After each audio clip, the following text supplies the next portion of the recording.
แขวงสยบุรีได้จัดพิธีประกาศการจัดตั้งยกย้ายแต่งตั้งพนักงานนำพาคุ้มครอง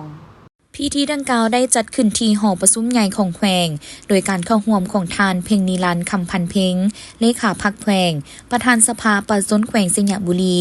มีกรรมการประจำพรรคแขวงกรรมการพรรคแขวงหัวหน้าห้องหัวหน้าแผนกการพร้อมด้วยพนักงานราชการอ้อมข้างแขวงเข้าร่วมในพิธีทันไพทองจันดา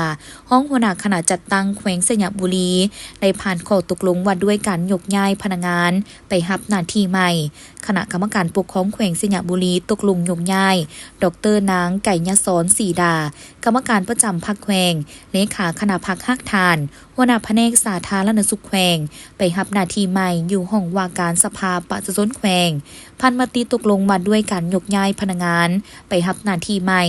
คณะประจำพรรคแขวงตกลงยกย้ายปริญญาเอกดร.บุญบุรีฐานวันกรรมการพรรคแขวงเลขาหน่วยพรรคหัวหน้าองค์การการแดงแขวงไปรับหน้าที่ใหม่อยู่แผนกสาธารณสุขแขวงสยบุรี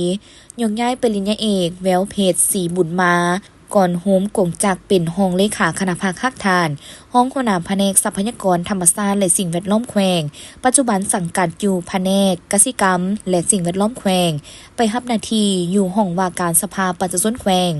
ยกย้ายทานสมทรายแก้วบัวเลขาหน่วยผักหัวหน้าคณะคุ้มครองด่านสากลผู้ดูเมืองปากลายที่ขึ้นกับห้องว่าการแขวงไปรับหน้าที่ใหม่อยู่ห้องว่าการสภาประชาชนแขวง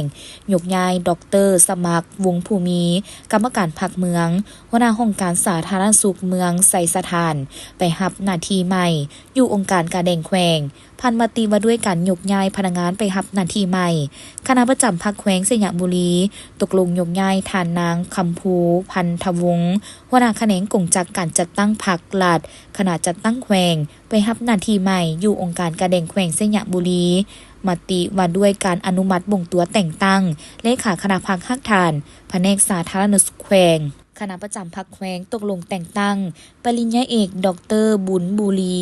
ฐานวันกรรมการพรรคแขวงหัวหน้าแผนกสาธารณสุขแขวงเป็นเลขาคณะพรรคฮักทานแผนกสาธารณสุขแขวงแต่งตั้งทานนางคำไพตาทิพย์หัวหน้าองค์การการแดงแขวงเป็นเลขาหน่วยพรรคองค์การการแดงแขวงแต่งตั้งปริญญาเอกดร.บุญบุรีฐานวันกรรมการพรรคแขวงเป็นหัวหน้าแผนกสาธารณสุขแขวงแต่งตั้งทานนางคำไพตาทิพย์ขึ้นเป็นหัวหน้าองค์การการแดงแขวงแต่งตั้งทานนางอินวันกาแก้วหัวหน้าแขนงบริหารจัดตั้งและกวดกาขึ้นเป็นห้องหัวหน้าแผนกแรงงานและสวัสดิการสังคมแขวงแต่งตั้งทานนางสีทรคำอ่อนเป็นห้องหัวหน้าแผนกศึกษาธิการและกีฬาแขวงแต่งตั้งดร.สมัครวงภูมิ